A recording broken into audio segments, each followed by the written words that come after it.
Buenos días, alumnos. Hoy vamos a dar continuidad a la clase iniciada sobre vegetales, pero específicamente sobre el estudio de las estructuras funcionales de los organismos pluricelulares. Como vimos en esa clase, la historia de los seres vivos en nuestro planeta estuvo siempre ligada a los cambios geológicos y estructurales de la Tierra, y cuando la atmósfera contuvo suficiente oxígeno y la vida surgió, la biosfera fue modificándose y los cambios fueron provocando la biodiversidad de organismos que hoy conocemos que pueblan nuestro planeta.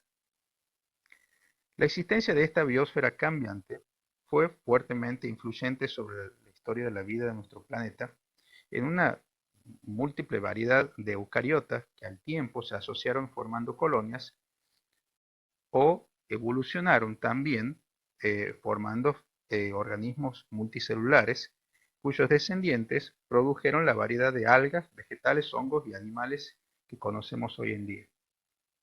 Las primeras asociaciones de células, como vimos en la clase anterior, generaron colonias con especialización de diferentes funciones. Pero esta asociación de células fue mucho más allá. Un eucarionte multicelular, por ejemplo, se desarrolla de una célula única. Esta célula denominada cigoto se multiplica y las células que van originándose se diferencian para formar múltiples células especializadas. La creciente especialización celular hizo posible que los organismos multicelulares distribuyan algunas funciones vitales como obtener nutrientes, percibir el ambiente, protegerse de agentes externos, etc. Y todo eso se llevó a cabo gracias a la especialización de determinados grupos de células. Esta división de funciones condujo potencialmente a la aparición de tejidos y sistemas de órganos en muchos de los eucariontes multicelulares. Así como las plantas, los animales habitan casi todos los rincones de la biosfera, a pesar de la diversidad de hábitats, formas y funciones que tienen estos organismos, deben resolver una serie de problemas comunes, entre ellos, por ejemplo, nutrirse, obtener oxígeno, eliminar dióxido de carbono, eliminar productos de desecho que genera el organismo, ¿sí? Eh, y lo que vamos a hacer nosotros en esta clase es justamente discutir algunas de las especializaciones de los organismos, sobre todo de los animales, como una estrategia adaptativa a los diferentes ambientes de nuestra cambiante y dinámica biosfera. Eh, Desde luego que tenemos que ver también cómo vincular estas estructuras evolutivamente y cómo la complejidad creciente de los organismos hace posible resolver estos desafíos verdaderos para la vida y la supervivencia. Los animales son organismos eucariontes heterótrofos, pluricelulares, con diferentes tejidos que se desarrollan a partir de capas embrionarias. Los animales pueden caracterizarse y clasificarse según su morfología y su desarrollo, integrando lo que se conoce como plan corporal, el cual influye obviamente en su estilo de vida. La forma y el tamaño de los animales son características biológicas conocidas entonces como plan o diseño corporal, resultando esto de un patrón de desarrollo programado por el genoma, que es el producto obviamente de millones de años de evolución y afecta significativamente la manera en que el organismo interactúa con su ambiente.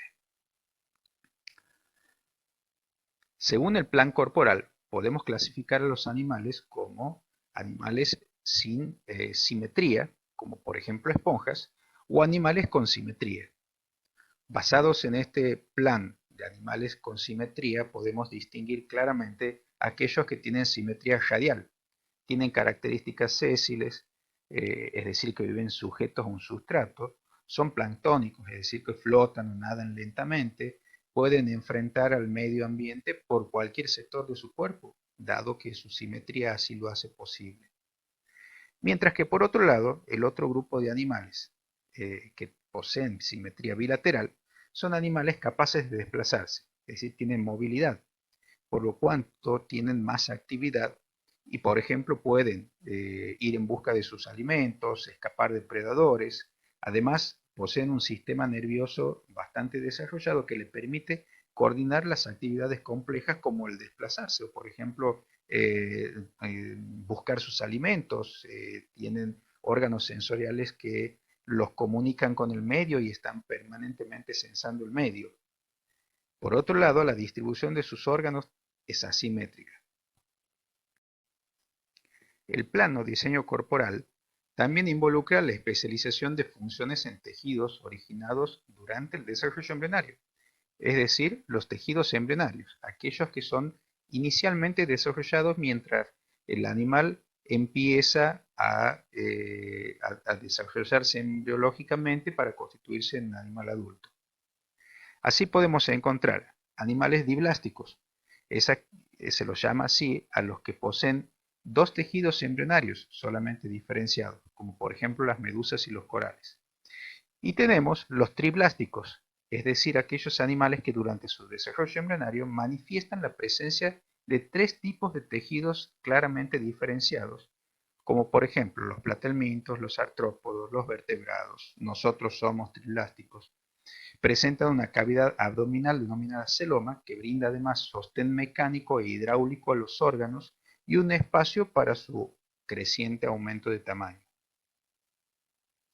Podemos ver en la imagen hacia la derecha cómo esta presencia del celoma y la manera en que está cubiertos por diferentes tejidos embrionarios clasifica a su vez a los animales en celomados, pseudocelomados o acelomados, es decir, aquellos que no tienen celoma o cavidad corporal. El plan corporal y la apariencia del animal tienen aún más un efecto directo sobre el modo en que el animal intercambia energía y materiales o sustancias con el medio ambiente, fundamental para que pueda sobrevivir. Este plan corporal debe permitir, tengan en cuenta ustedes, que las células del organismo pluricelular estén rodeadas de un medio acuoso para asegurar primero la integridad de la membrana plasmática, pero además que permita el intercambio con el medio de sustancias nutritivas que requiera la célula y que a su vez estas sustancias estén disueltas en ese medio acuoso.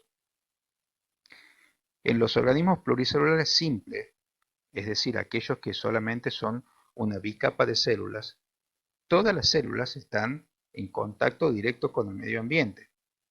Directamente el intercambio de nutrientes se produce en forma directa. En cambio, en los animales pluricelulares complejos y que tienen grandes masas de células, necesitan resolver de otra manera esta situación, porque no todas van a estar en contacto directo con el medio ambiente y van a ser capaces de intercambiar nutrientes, tomarlo del medio ambiente y a su vez eliminar los desechos de su metabolismo. Para resolver esta interacción, es decir, la interacción de todas las células del organismo con el medio ambiente, los organismos, los animales han desarrollado estructuras con funciones específicas, organizadas en tejidos, en órganos y en sistemas.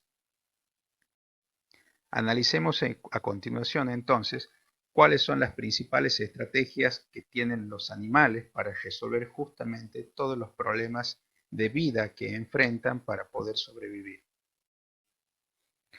Todos los organismos necesitan energía química para el crecimiento, la reproducción.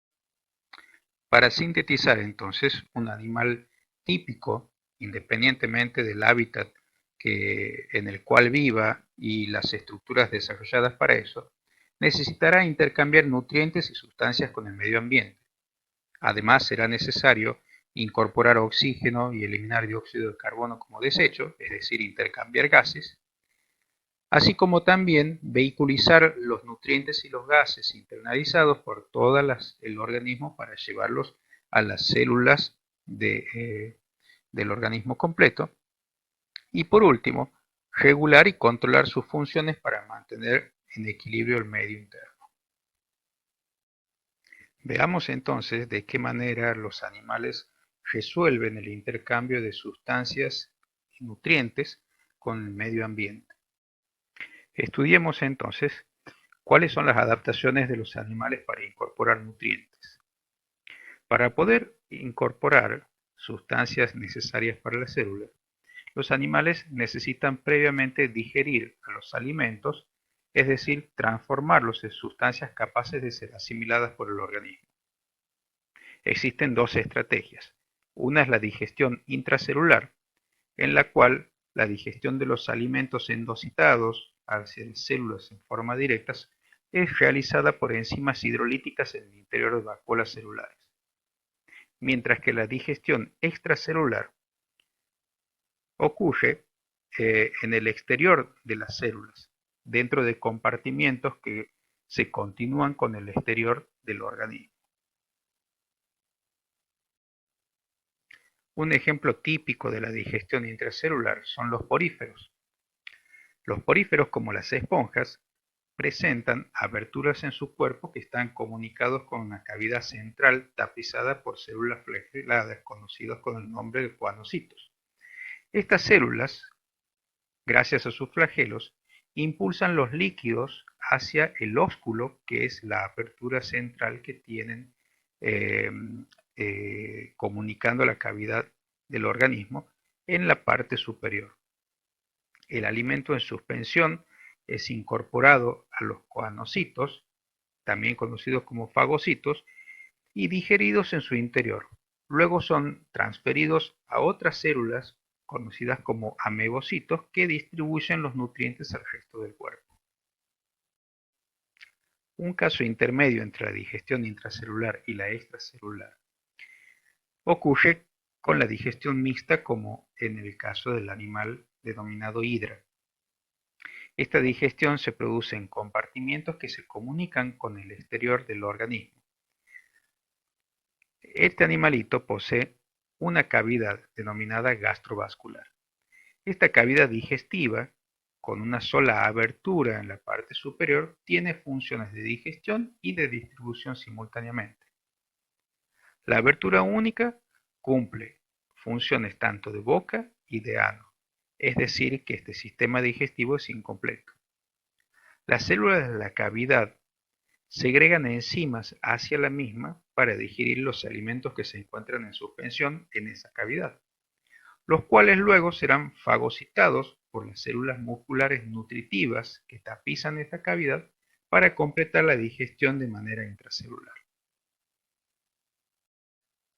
Por su parte, los animales que poseen digestión extracelular, como por ejemplo una lombriz, contienen un tracto digestivo completo.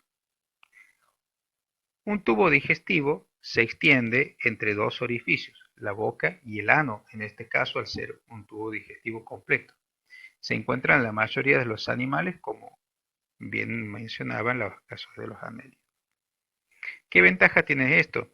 Los alimentos se desplazan en un solo sentido y permiten organizar en regiones especializadas para la digestión y la absorción de nutrientes. En la lombriz, el alimento se almacena en una especie de cavidad conocida con el nombre de buche y luego son trasladados hacia la molleja, donde esta molleja, que es un órgano musculoso y contiene arena y grava, actúa sobre los alimentos con contracciones intensas provocando la disgregación. Luego, a medida que los alimentos progresan por el intestino, va ocurriendo simultáneamente la digestión y la absorción de los nutrientes.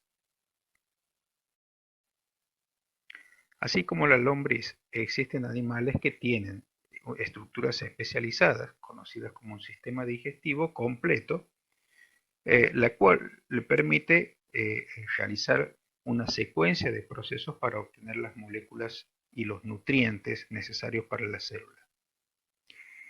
Este proceso está simplificado en 4 etapas. Primero la ingestión, luego la digestión, la absorción y la eliminación. Durante la ingestión, los alimentos son triturados y desmenuzados en trozos más pequeños para aumentar la superficie, su superficie, y luego en cavidades especializadas del tubo digestivo se produce una digestión química, una hidrólisis enzimática, para poder disgregar o desintegrar los alimentos en sus moléculas constitutivas, las cuales, aquellas que son necesarias para el organismo, podrán ser absorbidas en la siguiente parte del sistema digestivo.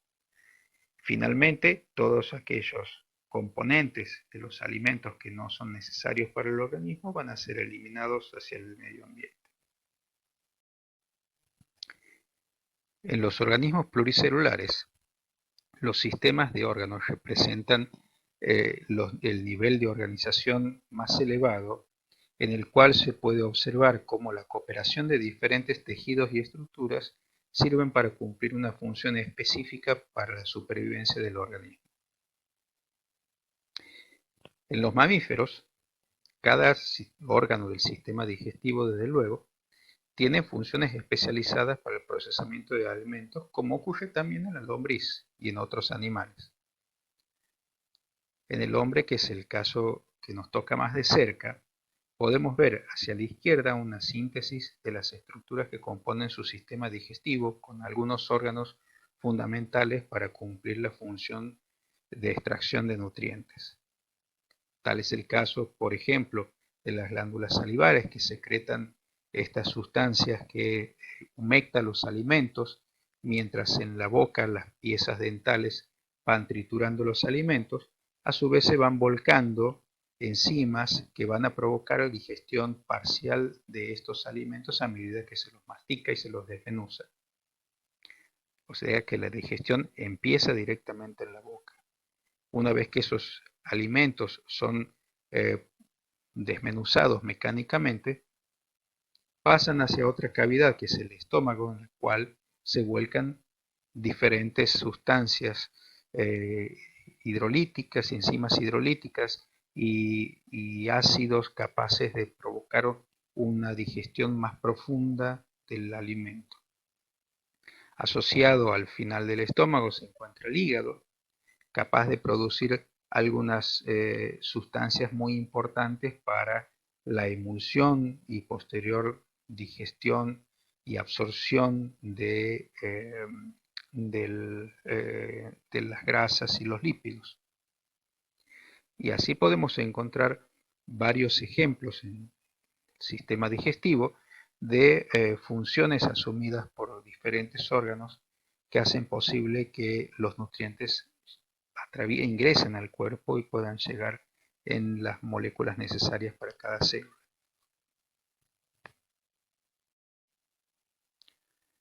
Una vez que los alimentos son procesados en la boca, son transportados por el movimiento peristáltico de los músculos que cubren las paredes del sistema digestivo hacia el estómago, pasando por el esófago. En el estómago se almacenan y se producen secreciones desde su epitelio que constituyen el jugo gástrico. Este jugo contiene ácido clorhídrico que le confiere un pH de 2 al medio estomacal, suficiente para romper la matriz extracelular de los tejidos animales y vegetales y además de destruir las bacterias ingeridas con los mismos. También hay en el jugo gástrico una enzima denominada pepsina, que es una enzima que produce hidrólisis de proteína, rompiendo los enlaces peptídicos de estas moléculas y reduciéndolos así a péptidos más pequeños para luego ser absorbidos. La pepsina es un caso muy interesante porque se produce en una forma inactiva, se segrega una forma inactiva denominado pepsinógeno por las células principales ubicados en los pliegues del estómago. Otras células, conocidas con el nombre de parietales, segregan el ácido clorhídrico, quien convierte el pepsinógeno en pepsina por escisión de una porción de la molécula que deja expuesto el sitio activo. Ambos productos se segregan a la cavidad del estómago para cumplir con su función y no actúan sobre el estómago, ya que éste tiene una capa de mucosidad segregada por su epitelio. Aún así, las mitosis que ocurren a nivel epitelial son lo suficientemente rápidas como para regenerar cada 3 días la superficie del estómago. No obstante, si la secreción del estómago la secreción de jugo gástrico es muy intensa, se produce una agresión permanente que termina lesionándolo al órgano de manera más rápida a su regeneración. Las úlceras, que son las lesiones que se provocan en el estómago, también pueden ser producidas por bacterias que soportan un pH tan bajo como la de este órgano. Estas bacterias, denominadas Helicobacter pylori, pueden ser eliminadas con el tratamiento de antibióticos para tratar de mitigar la enfermedad conocida como úlcera péptica.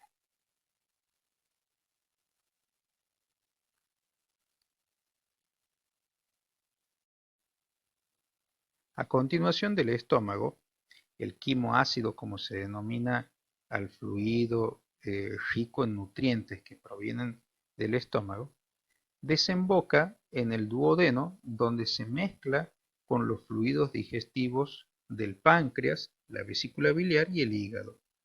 Este fluido está compuesto por varias enzimas digestivas, bilis y bicarbonato, que actúan como un bufferante del pH del quimoácido que proviene del estómago. Esta mezcla de jugos digestivos con el quimoácido continúan su tránsito hacia el intestino, donde son realmente absorbidos los nutrientes y el agua.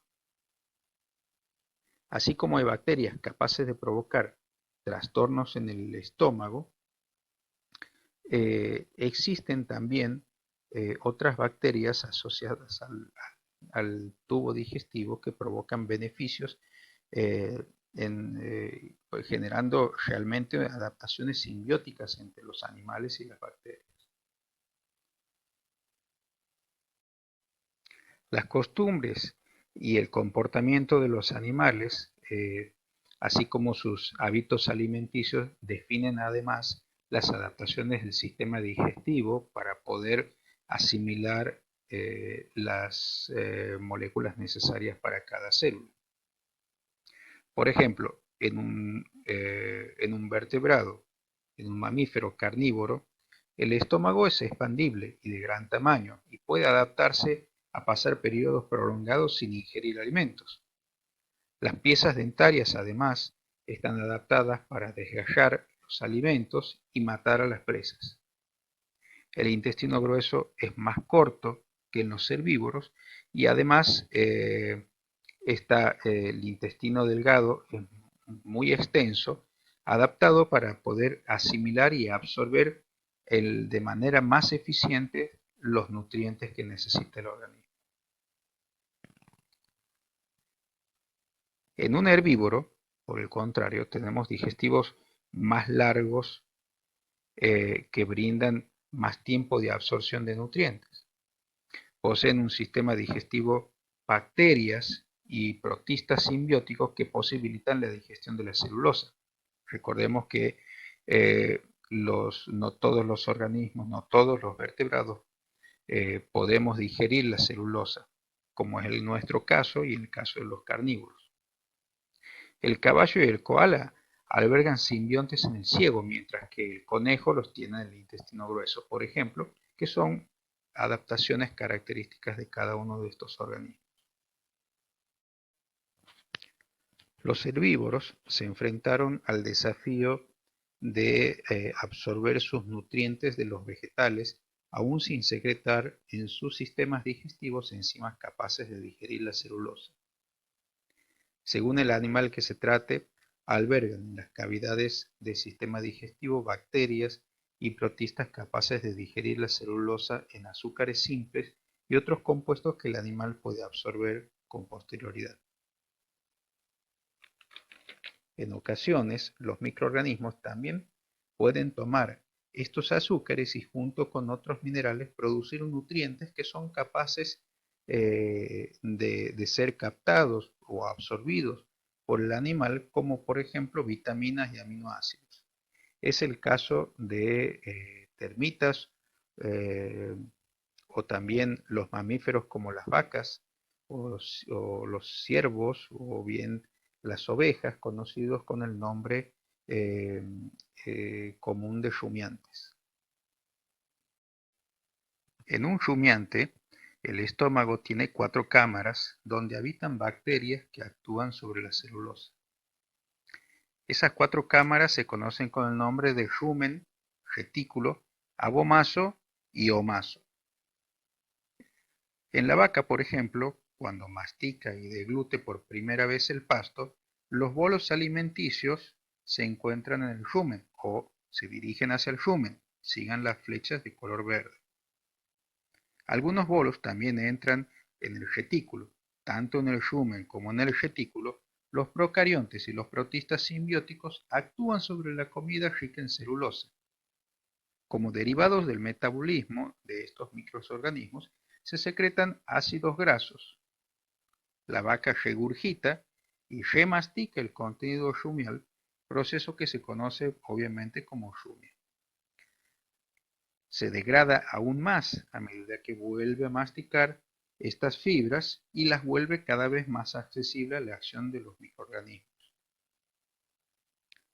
Posteriormente, la vaca vuelve a deglutir y ese bolo o ese material rumial se conduce hacia el omaso, sigan las flechas de color azul, que se desplaza donde se produce, la extracción del agua. Posteriormente, este material, que contiene gran cantidad de microorganismos, finalmente pasa al abomaso para la digestión por enzimas propias de la vaca y luego continúa hacia el intestino donde se van a absorber todos los nutrientes, tanto los producidos metabólicamente por los microorganismos simbiontes, así como los que la vaca logra extraer de alimento ingerido.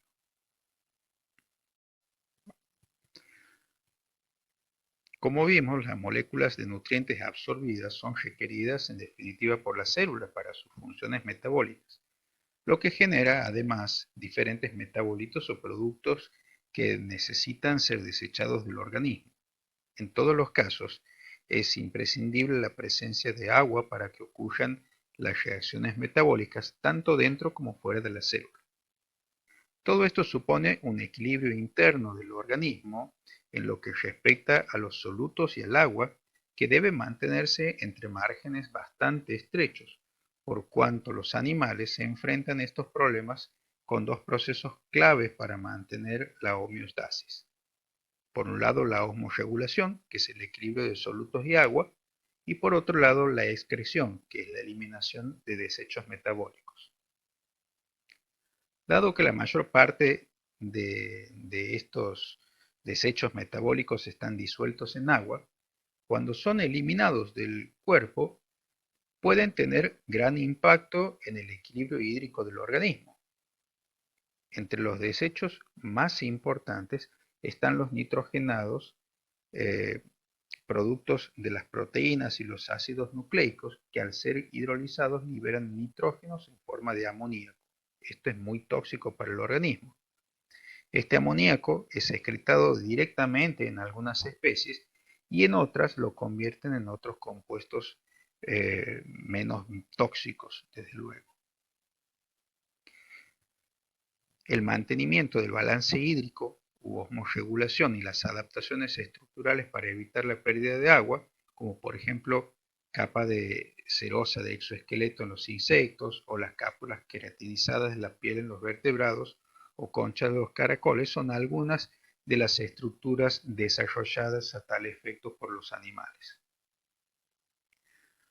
Por otro lado, el control de movimiento de los minerales entre el medio interno y el organismo y el medio ambiente, a través de sistemas de órganos excretores, llevan a la regulación de la concentración de minerales y otras sustancias en el interior del organismo. Puntualizando brevemente esto, debemos tener en cuenta que el medio fisiológico de los animales funciona dentro de un ambiente líquido, acuoso. Para que ocurra en forma adecuada, debe controlarse la concentración relativa de solutos y agua dentro de límites muy estrechos frente al ambiente externo o interno cambiante. El metabolismo interno enfrenta a los animales con el problema de la eliminación de los desechos que atentan con el equilibrio osmótico en su medio interno. Por lo expuesto anteriormente, debemos imaginar que un sistema de órganos excretores, funcionaría entonces como un filtro que permita eliminar hacia el exterior los metabolitos productos producidos por la fisiología de la célula y tratar de retener la mayor cantidad de agua de manera tal de mantener un equilibrio, la osmorregulación, es decir, el equilibrio entre el agua y solutos en el interior del organismo. En los insectos, por ejemplo, los desechos en forma de ácido úrico directamente son excretados a través de tubos de Malpighi, que junto con las heces, una vez que se han reabsorbido los materiales utilizables y el agua, son eliminados al exterior. Los tubos de Malpighi son unas estructuras tubulares que están comunicados directamente con el sistema digestivo y que a su vez se encuentran en la cavidad abdominal del animal, directamente en contacto con los fluidos internos. Los anélidos, por su parte, como la lombriz de tierra, eliminan sus desechos nitrogenados directamente por metanefridios, que son órganos excretores localizados en cada uno de los segmentos que constituyen el animalito y en contacto directo con los fluidos circulantes. A través de esta estructura se filtra eh, los metabolitos, manteniéndose el equilibrio hídrico en el interior del animal, produciendo una orina hipotónica respecto al medio interno, que luego se eliminan por unos poros hacia el medio exterior, poros conocidos con el nombre de nefridioporo. En el hombre, el órgano excretor por excelencia es el riñón. El riñón está constituido por una región más externa denominada corteza renal y una región más central denominada médula renal, que se comunican directamente con una red de tubos conocidos y que confluyen en el uréter, conocido como pelvis renal. La unidad funcional del riñón es el nefrón. Cada nefrón, como pueden ver en el esquema situado en la parte inferior de la diapositiva, está formado por un túbulo largo unido a un bulbo cerrado conocido con el nombre de la cápsula de Bowman, que contiene una serie de capilares que están muy retorcidos y en íntimo contacto con, con los túbulos.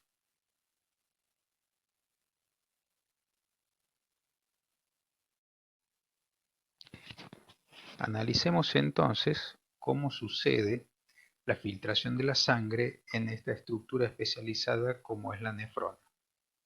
Como dije anteriormente, la nefrona es la unidad funcional del riñón en los vertebrados y se compone de un tubo alargado y un ovillo de capilares conocido con el nombre de glomérulo. En el extremo del tubo, próximo al glomérulo, hay una zona más ensanchada con forma de copa que engloba al glomérulo conocido con el nombre de cápsula de Bowman. Cada riñón humano tiene aproximadamente 1.000.000 de nefronas y si extendemos los túbulos, más o menos alcanzan una longitud de 80 kilómetros. La filtración de la sangre sucede cuando la presión sanguínea obliga al líquido a pasar desde el glomérulo a la luz de la cápsula de Bowman. Los capilares son permeables, igual que las células de la cápsula de Bowman, y son capaces de dejar pasar agua y solutos pequeños, pero no así a las células que componen la sangre y moléculas grandes como proteínas del plasma. La filtración entonces de pequeñas moléculas no es selectiva y el filtrado de la cápsula de Bowman termina conteniendo sales, glucosa, aminoácidos, vitaminas, desechos nitrogenados como urea y otras moléculas pequeñas. Ahora bien, analicemos entonces ¿cómo es la estructura de la nefrona? Básicamente es un túbulo alargado que tiene una parte próxima a la cápsula de Bowman conocido como túbulo proximal. Luego, este tubo se continúa formando una asa conocida con el nombre de asa de Henle, ¿sí? Y luego esa asa de Henle vuelve hacia la porción de la corteza renal para constituir lo que se denomina túbulo distal, que luego desemboca en el conducto colector. Cada región de, de la nefrona posee una función específica en el filtrado de sustancias y también en el transporte de sustancias hacia el interior o hacia el exterior de la nefrona. Las nefronas y el conducto colector están revestidos por epitelio de transporte que procesa el filtrado para formar la orina, que es el líquido que luego contiene diferentes moléculas y es expulsado hacia el exterior. Cada nefrona está en íntimo contacto con una serie de arteriolas y capilares que están rodeando a los túbulos de la nefrona, eh, constituyendo capilares peritubulares que presentan desde luego una función importante en el proceso de filtrado. Si vemos, por ejemplo, analicemos qué sucede en el túbulo proximal, la secreción y la reabsorción en esta parte de la nefrona alteran de modo notable el volumen y la composición del filtrado. Por ejemplo, las células de esta región ayudan a mantener el pH relativamente constante en los líquidos corporales debido a la secreción controlada de protones. Las células también sintetizan y secretan amoníaco, que neutraliza el ácido y evita que el filtrado vuelva a ser demasiado ácido. Cuanto más ácido es filtrado, mayor cantidad de amoníaco producen y secretan las células, y la orina de un mamífero habitualmente contiene parte del amoníaco proveniente de esta fuente. Los fármacos y otras sustancias tóxicas que se han procesado en el hígado pasan a través de los capilares peritubulares al líquido intersticial y luego se secretan a través del epitelio del túbulo proximal a la luz de la nefrona.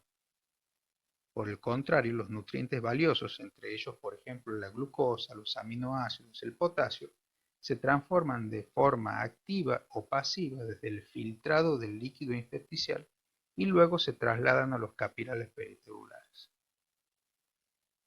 Una de las funciones más importantes del túbulo proximal, es decir, esta porción de la neurona, es la reabsorción de casi todo el cloruro de sodio que puede pasar al filtrado, así como también de grandes cantidades del agua. La sal presente en el filtrado dentro del túbulo de la nefrona se difunde a las células del epitelio de transporte y luego activamente el sodio es transportado hacia el líquido intersticial del riñón, por supuesto.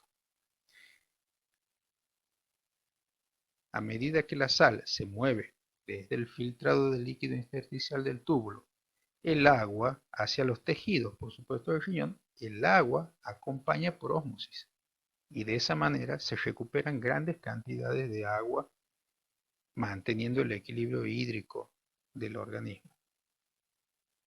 En la rama descendente del asa de Henle, la reabsorción del agua continúa a medida que el filtrado se va moviendo por la rama descendente. Aquí el epitelio transporta, el epitelio digamos que constituye el asa, es permeable al agua, pero no muy permeable a las sales y a otros solutos pequeños.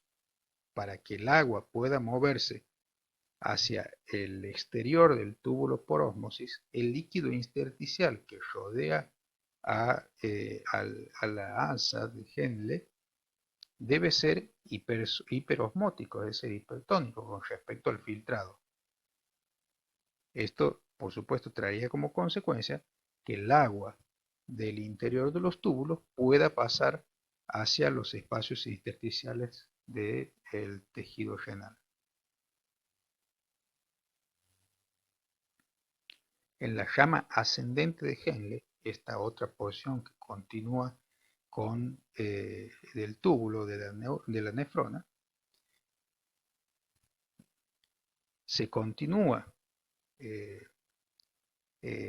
filtrando cloruro de sodio hacia los espacios intersticiales y de esa manera el agua continúa saliendo del interior de los túbulos para poder ser reabsorbida hacia el organismo. En el túbulo distal hay un importante rol en la regulación del potasio y en la concentración del cloruro de sodio en los líquidos corporales. Variando la cantidad de potasio que se secreta en el filtrado y la cantidad de cloruro de sodio que se reabsorbe desde el filtrado, ¿sí? Al igual que en el tubo proximal, el tubo distal también contribuye con la regulación del pH del interior del organismo por la secreción controlada de iones hidrógeno y la reabsorción de bicarbonato. Por último, el túbulo colector no es simplemente un túbulo que colecta el filtrado del líquido proveniente de la nefrona, sino que a su vez reabsorbe activamente el cloruro de sodio, haciendo posible que más cantidad de agua pueda reabsorberse antes de la eliminación del filtrado. Como pueden ver en la imagen superior derecha, todo esto se hace posible por la íntima relación anatómica entre los capilares peritubulares que rodean a todo el neurón.